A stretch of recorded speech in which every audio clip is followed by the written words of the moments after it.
The living room smelled like pine and cinnamon, and everyone's cheeks were flushed from wine and laughter when my mother knelt by the tree and started passing out gifts like she was hosting a game show. "Aiden, this one's yours." She handed my brother a heavy box with both hands.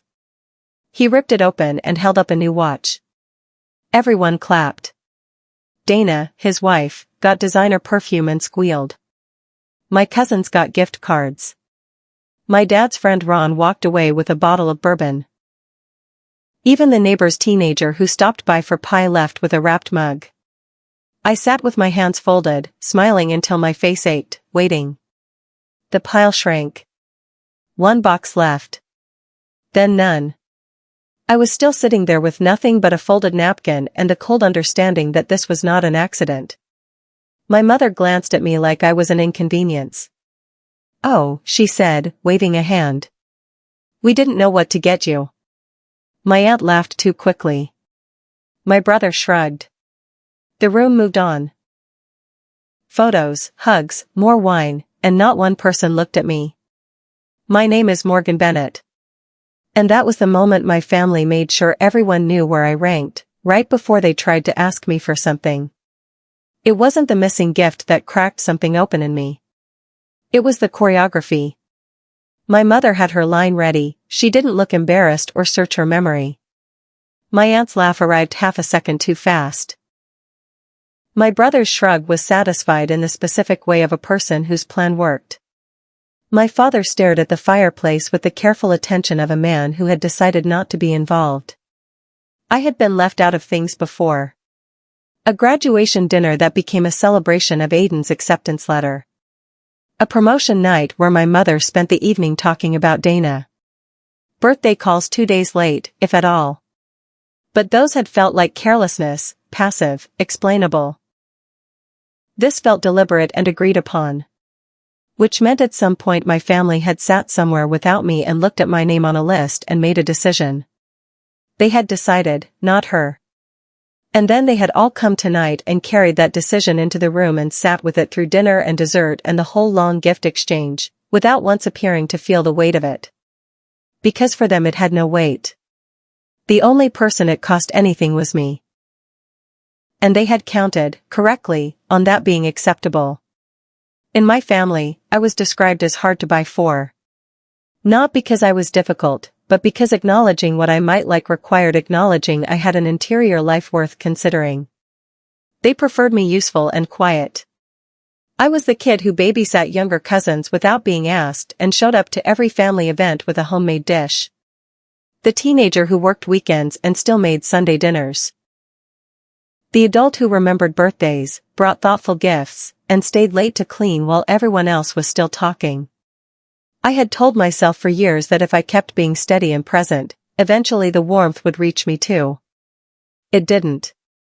It went to Aiden, who called twice a year and got a watch. To Dana, loved after 4 years in the family. To cousins who remembered us only at Christmas.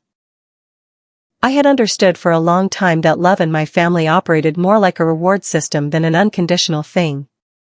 What I had not understood until I was sitting there with empty hands, really, fully understood, was that my account in that system had always read 0. Not because I had failed to make deposits. But because the account had never been designed to hold anything I put into it. My mother poured herself more wine and said loudly, for the benefit of the room, "Well, Morgan doesn't need gifts. She's a little businesswoman now." She made air quotes around the word businesswoman with 2 fingers. My aunt smirked. "She's always working," she agreed, in the tone people use to describe someone doing something faintly embarrassing. My brother smiled at his new watch. "She's probably too broke to get us anything anyway," he said. A few people in the room laughed. Not meanly, just automatically, the way people laugh at family jokes they have been hearing long enough to treat as tradition. I kept my expression still. The familiar burn moved through my chest, the specific heat of humiliation being packaged as humor, of cruelty being offered as an inside joke I was supposed to find funny. But what they did not know, what they had genuinely never considered, was that I was not broke. I had not been broke in years. I was private. I had kept things private deliberately, because I had spent long enough watching my family use information the way other people use tools. And the distance between broke and private, I was about to discover, was wide enough to change the shape of the entire night. The dinner plates were still on the counter when my brother appeared in the doorway. He was casual about it, leaning against the frame, hands in pockets, like what he was about to say was minor. "So," he said. "We should talk." My stomach tightened. My mother stayed at the table but did not look surprised. My aunt found something urgent to do with wrapping paper. Aiden smiled the relaxed smile of someone running a scene he had rehearsed. "Property taxes went up," he said. "Car needs work. Dana's been really stressed." He let that sit, then added, "Could you help us out?" "Just $2,000. After leaving me giftless in front of everyone. After the air quotes and the broke comment. I looked at him. Then at my mother. "Don't be selfish, Morgan," she said. "It's Christmas." So that was the structure. Seat me somewhere humble first. Then make the ask while the humiliation was still warm. The gift exclusion had not been thoughtless. It had been preparation, a lowering of my position before the ask, so that helping them would feel like being included. I had simply not seen the design until I was already inside it. I kept my voice even, because anger was what my family used to dismiss me. The moment I got loud or visibly hurt, the conversation stopped being about what they had done and started being about how I was responding to it. I had given them that opening too many times. "How long were you planning to leave me with nothing tonight?" I asked. My mother scoffed. "You are being far too sensitive about this." My brother tilted his head. "It's honestly not that deep," he said. "Not that deep." I looked around the room. My cousins had gone quiet. Ron had found something to study in the bottom of his glass. My aunt was still flattening the same piece of wrapping paper she had been flattening for the last several minutes. And I understood, in the specific way you understand things you have been circling for years and finally decide to look directly at, that this had not been one person's thoughtless decision. Every person in that room had watched the gift pile disappear. Every person had seen my hands stay empty. Not one of them had said a word. The cruelty had needed their collective silence to work, and they had all provided it, without discussion, because they already knew their lines. I started my first company out of a rented storage unit on the east side of the city. It was not romantic. It was spreadsheets, scheduling software, and loading pallets myself because I couldn't afford to pay someone else yet. I built a small logistics and warehousing operation, not exciting, not photogenic, not the kind of thing anyone asked about at parties. Steady and scalable. Then it worked. I opened a second location, then a third. Landed a regional contract, then a larger one with a hospital network. Brought on employees, then managers, then a regional director. Then I built a second affiliated company. A home services inventory and dispatch operation that fed into the warehousing network and made both stronger. 7 years total. I never told my family the details, not out of shame but because I knew what they did with financial information. They used it as a reason to expect things, to feel entitled to things, to reframe someone else's work as a shared resource. I had spent enough years building this on my own terms, in the early mornings, without their applause. I was not going to hand them a key to it before I was ready. My mother was midway through a lecture about family loyalty when my phone buzzed on the table. I looked down. Westport Warehouse, Ops Director. I met her eyes. "I need to take this." Her jaw tightened. "Right now?" "Yes." Aiden muttered something about excuses. I answered. My ops director came through fast and calm, the way he spoke when something was urgent but manageable. "Morgan, sorry to call on Christmas." County inspector arrived early for the compliance review. "We need the updated binder on-site within 20 minutes or we fail." "Loop in the regional manager and legal," I said. "Authorize overtime for whoever needs to stay." I'll send digital authorization now. I hung up. The room was different. My mother's lecture had stopped in the middle of a sentence. My aunt was looking at me in a way that had not existed 20 seconds ago. Not the familiar half-pitying look she had been wearing all evening, but something recalibrated, something that was trying to fit new information into an existing frame and not quite managing it. My brother's smirk had not finished forming. He was still working out, in real time, what he had just heard. Regional manager. Legal. Overtime authorization. None of those words belonged in the story my family had been telling about me. My mother recovered the way she always did. Faster than anyone else in the room, using the defensive confidence that had always been her primary tool. "Are you seriously taking work calls on Christmas?" she said. Her voice carried the specific edge it got when she felt she was not being adequately respected. "Yes," I said. She gave a short, dismissive sound. "Must be nice, pretending to be that important." Pretending. That word had a history between us. She had been reaching for versions of it my whole life. Pretending to have a plan, pretending your little operation is going anywhere, pretending you're handling things when you're clearly struggling. It was the word she used when my life did not conform to the shape she had decided it should have. I had a catalog of these assessments. The ones about how I was difficult, how I had a chip on my shoulder, how I thought I was above everyone simply because I worked hard and asked for nothing. I had carried those assessments for years like a coat that belonged to someone else, heavy and wrong-fitting but familiar enough that I had stopped noticing the weight. Sitting in that living room with the call still warm in my hand, I realized I was done wearing it. Ron cleared his throat. He had been quiet all evening, my father's friend, the one who had come for dinner and received a bottle of bourbon while I received nothing, but now he set his glass down and looked at me directly. "Westport Warehouse," he said carefully. "Is that the same Westport that holds the hospital network distribution contract?" He worked in procurement. I had known that since he arrived. I kept my voice level. "Yes," I said. His eyebrows rose. "That's a significant bid," he said. "Multi-year, competitive process. I know companies that tried and didn't get it." He shook his head with the mild, genuine respect of someone acknowledging a fact that has nothing to do with him. "That's impressive work." The room shifted. Not loudly. But in the particular way a room shifts when someone from outside the family's internal story says something that cannot be retranslated as exaggeration. Ron had no motive to make me sound larger than I was. My family knew him well enough to know that. I watched the information arrive in them, my mother, my brother, my aunt, like a correction being applied to a long-standing document. They had no framework for it yet, but they were building one, and I could see the building happening.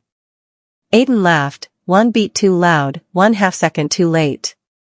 "Okay," he said, gesturing broadly. "Morgan's doing well." "Great. That still doesn't change the fact that she can help family." My mother moved in quickly. "Exactly," she said. "We raised you. We were there through everything." I looked at her. "You supported me," I said. "Not a question." My mother straightened. "We never stopped you," she said. And then she looked away immediately, as if she hadn't registered what she had just said. But I had. My father had. Even Ron had. Because we never stopped you was not the same as we helped you, or we believed in you, or we showed up for you. It was the language of a person describing the absence of active obstruction as though it were a form of support. Not intervention. Not encouragement. Just the withholding of interference. Offered now as a debt I was expected to repay. She had handed me the most accurate summary of my childhood without meaning to. Not support. Not belief. Just the absence of active obstruction. It landed the way things land when they were always true but had never been said aloud, with a clarity almost like relief, because it confirmed I had not been wrong. Dana was looking at her phone. She had been quiet for most of the evening, which was how Dana often managed this family. By staying slightly outside the main current of whatever was happening. Now she was frowning at her screen, scrolling slowly. "I think I've seen your logo before," she said, half to herself. My mother snapped, "Dana, this isn't the time." Dana looked up at her briefly, then back at the screen. "It's on those white trucks," she said. "Near the mall. Near the hospital district. Near the commercial parks on Route 9. She turned her phone to show the room. A photo she had pulled up in 30 seconds of searching. A Westport truck at a loading dock, the logo clearly across the side. My mother's face went tight in a specific way, like something had arrived that she hadn't budgeted for. Because the truth about keeping a secret from people who aren't paying attention is that you don't actually have to hide anything. The trucks had been on those roads for 4 years. The company name had been public for longer than that. My family simply had not cared enough to look. Dana had looked. And 30 seconds had shown her what 7 years of my life had quietly become. I didn't make an announcement. I didn't stand up, or produce a figure to watch their faces fall, or arrange the revelation for maximum effect. I had spent enough years in boardrooms to know that facts land harder when they're delivered plainly. "I own Westport," I said. "And 2 affiliated companies under the same holding structure." My mother laughed, the short automatic laugh she used to deflate things she wasn't ready to process. My brother's smile went completely still where it was. My aunt's mouth opened and stayed open. My father turned away from the fireplace and looked at me, actually looked at me, the way he very rarely had, with an expression I did not have a simple word for. "You own it," he said. It was not quite a question. "Yes," I said. "I've owned it for 4 years. I've been building it for 7. He was quiet for a moment. Then he asked, "Why didn't you tell us?" And I thought the honest answer, which was, because of this room. Because of the people in it. Because I knew, on the mornings I was loading boxes alone in the cold, that the moment this became something worth having, it would stop being fully mine. My mother's face changed with a speed that was almost impressive. The dismissal and skepticism dropped away, and what replaced them was warmth. Arranged, immediate, and pointed at the room like a lamp being switched on. "Oh my God," she said, pressing one hand to her chest. "Why didn't you tell us? That's incredible." She looked around at the family. "My daughter owns her own company." She said it with the lift of a person claiming credit for something they did not plant. Not congratulations. Credit. I watched her revise the last 3 hours in real time, the air quotes, the broke joke, the gift pile disappearing without my name. Smoothing it all into a version she could live inside. She expected the warmth to land on me the way it always had, because it always had. She had not yet understood that this was not one of those nights. The hunger I had carried for that warmth for 30 years had quietly finished sometime between the folded napkin and the empty hands under the tree. I had not noticed it leave. I looked for it when she turned the warmth on, looked for the old familiar pull of it. And found only a clean, empty space where it had used to live. Aiden came toward me with reorganized posture, the slump replaced by a forward lean, the smile switched on like someone had found the right button. "That is genuinely amazing," he said. "I always knew you'd do something real." I looked at him. He held my gaze, waiting for agreement. "No," I said. "You didn't." The smile held for a moment, like it hadn't received the message. Then it thinned at the edges. I had imagined this moment in various forms, the pivot, the sudden warmth from someone who 30 minutes ago had called me broke in front of the family. I had imagined feeling something clean and satisfying. Instead I felt tired, not the tired of defeat, but the tiredness of someone who has been patient for a very long time and has run out of the ability to be surprised. I had not needed his belief to build what I built. I had not needed any of theirs. But some part of me, quieter than I liked, more stubborn than made sense, had wanted it anyway. Had kept wanting it through 7 years of early mornings and milestones nobody asked about. That part had not been rational. It had been human. And that Christmas night, it had gotten its answer. My mother shifted into the softer register she used when she needed something and had decided warmth was the more efficient approach. "Okay," she said, leaning toward me. "About Aiden's situation. Given what you clearly have going on, we were thinking maybe you could help. A down payment, or even just a temporary loan." My brother was already nodding. "Just to stabilize." And there it was, the whole structure of the evening visible at once. The gift pile shrinking without my name to establish my position. The request timed for when the humiliation was still warm.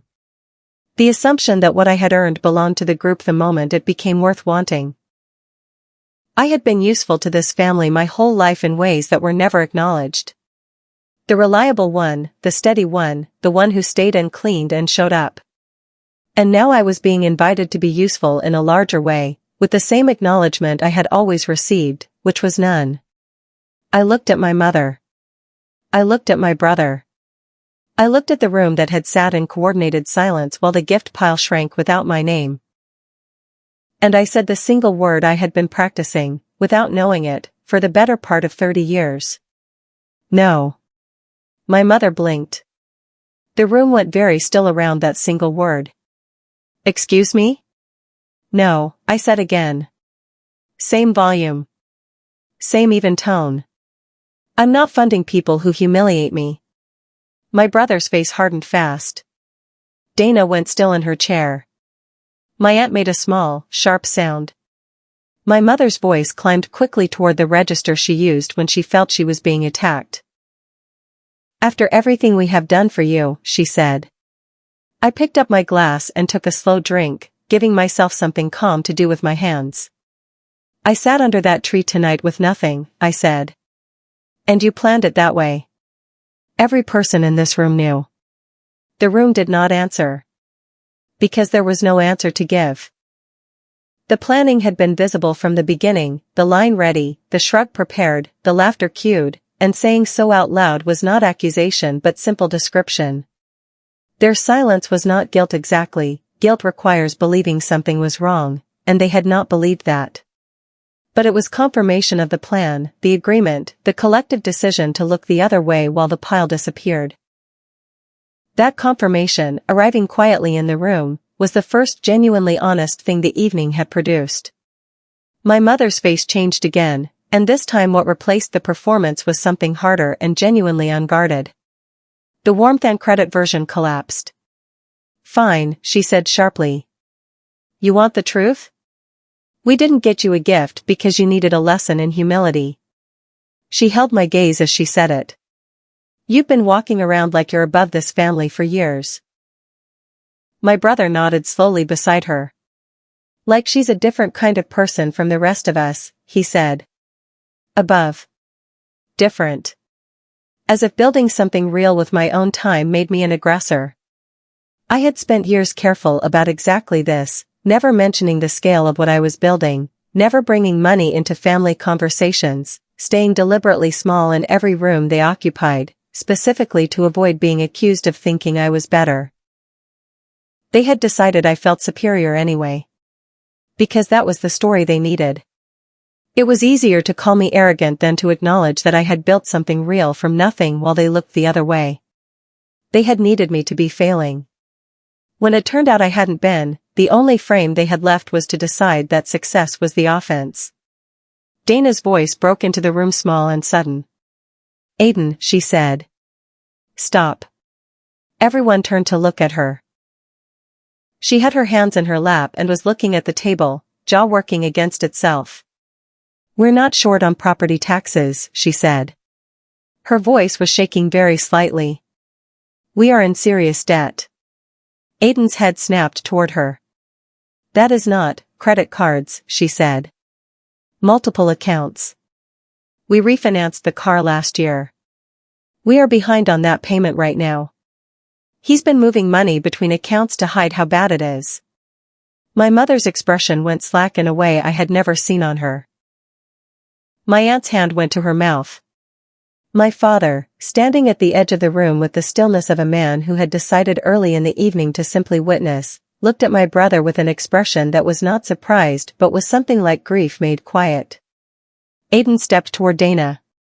"That is private," he said, his voice rising. Dana looked up at him. "You were about to ask your sister for money," she said evenly. "Under false pretenses. In front of everyone." She shook her head. "It's not private anymore." My father spoke for the first time in what felt like an hour. He had the measured voice he used when he was genuinely upset rather than performing it. "Trish," he said, addressing my mother. "Did you already promise Aiden that Morgan would contribute?" My mother opened her mouth. A pause went a beat too long. "I assumed she would," she said. My father looked at her without speaking for a moment. "You assumed," he repeated, his tone careful and deliberate. "You offered her money to your son without asking her." My mother's chin went up. "It's family," she said. As if that were a complete and sufficient answer. My father turned to me. His expression was one I did not have a single clean word for: grief, and something older than grief, and under that something that looked like it had been waiting a long time for permission to be visible. "I'm sorry," he said. "Not to the room. Not to the situation." To me directly, with the quiet specificity of a man who knew exactly what he was apologizing for. 2 words, said quietly in a house where I had spent 30 years and had never heard them directed at me before. They arrived somewhere I had not realized was still waiting. Aiden was pacing. The polished, warm smile version of him, the one that had leaned in with genuine-looking congratulations 20 minutes ago, had given way to something unsteady. "You think you're better than me," he said. Pointing. "You have always thought you were better than me." His voice cracked on the edge of something he was not going to be able to pull back from. "You could hire me," he said. "You could put me on payroll. Give me a position in operations, I could run something, I could." He stopped. The room was completely still. Dana had a hand over her mouth. My father had gone very quiet. Even my aunt was looking at the floor. "I should have had that business," Aiden said. His voice came down, but not enough. "You don't deserve it." I had imagined a version of this. I had thought that if he ever said the thing underneath all the other things, I would feel something vindicating, some relief or satisfaction or rightness. Instead there was a deep and specific sadness, the kind that comes from watching someone finally show you exactly who they are and realizing you had already known for a very long time and had been hoping, quietly and stubbornly, to be wrong. My aunt had maintained neutrality my entire life with the ease of someone who had decided that not taking sides was the same as being kind. She was the one who laughed at the jokes and changed the subject afterward, who told me they didn't mean anything by it. She had laughed tonight at the businesswoman comment. She had smirked at the broke joke. Now she was crying, the abrupt, pressurized kind that comes from holding something in past its limit. "I'm sorry," she said, looking at me. 4 years. For every time I laughed. For letting them call you Little Miss Entrepreneur like it was embarrassing. She pressed her hand to her face. "I thought you wouldn't make it," she said. "And I let people say it out loud instead of telling you honestly." It landed harder than Aiden's anger had. Contempt from someone who openly opposes you is something you can prepare for and defend against. Contempt from someone who smiled at your face while quietly holding it. Someone you had categorized as indifferent lands differently than open opposition. It arrives in a part of you that was not braced for it. And that is the kind that takes the longest to put down. My mother's voice shifted again, the hardness dissolved and the pleading moved in behind it, the last tool in the sequence. "Morgan," she said, "let's not make this whole Christmas about all of this." Aiden had burned through his anger and arrived at panic, visible in the way his eyes kept moving between me and my mother. "Fine," he said. "I'm sorry. Whatever. Just, can you help us? Whatever. Not remorse. Emergency." I heard the difference clearly. My father stood from his chair. He did not raise his voice. He looked at my mother and then at my brother and said in the quiet voice he reserved for things he meant completely, "Can you hear yourselves?" Nobody spoke. "You left her out tonight," he said. "On purpose. You planned it. And you are still standing here expecting her to give you something." My mother started to speak. He held up one hand, not angry, just finished. And the room arranged itself differently. Not because I had won anything. But because someone who had chosen silence for 30 years had finally said the necessary thing, and the silence that followed had a different quality than all the silence before it. I stood up. "No drama. The way you stand when the meeting has ended and there are other places you need to be." I smoothed my dress and picked up my glass to bring to the kitchen. Some habits take longer to unlearn than others. "I'm not giving you money," I said. My mother opened her mouth. I kept going, calmly. "But there is one thing I'll pay for." They went quiet. The specific quiet of people who have realized they might still be getting something and are recalibrating how to receive it. "For Dana," I said. She looked up from her hands. "I'll cover a session with a financial counselor and a family attorney," I said. "So you can understand your options and protect yourself clearly." Dana's eyes filled. My brother's face went a dark, mortified red. My mother said, "That's not what we asked for." "I know it isn't," I said. "But it's the only kind of help I'll give that doesn't make things worse for everyone, including you." I looked at my parents. "If you want a real relationship with me from here forward," I said, "it starts with accountability on your side. Not entitlement. Not assumptions. Accountability." My mother's face crumpled. My father looked at his hands. The room was very still. I didn't slam any doors. I went to my father first, because he was standing near the hallway looking like a man who had put down something heavy and was adjusting to the new weight of his own hands. I held on for an extra second when I hugged him. I found Dana and told her quietly I would send her the contact information in the morning and that she didn't have to sort through any of it alone. Then I picked up my coat and walked out. The air was cold and completely clean, no pine, no cinnamon, no performed warmth. My phone buzzed. A shift update from the warehouse. A note from my operations manager. A reminder about a contract call Monday morning. A real, solid, functioning life running steadily in the background of a night my family had designed to make me feel small. They had left me out from under the tree because they wanted me to remember my place. What they revealed instead was not my empire. It was themselves, the exact shape of what they valued, drawn in public, on Christmas, in front of everyone. Once I saw it that clearly, I didn't need to be angry. I just needed to leave.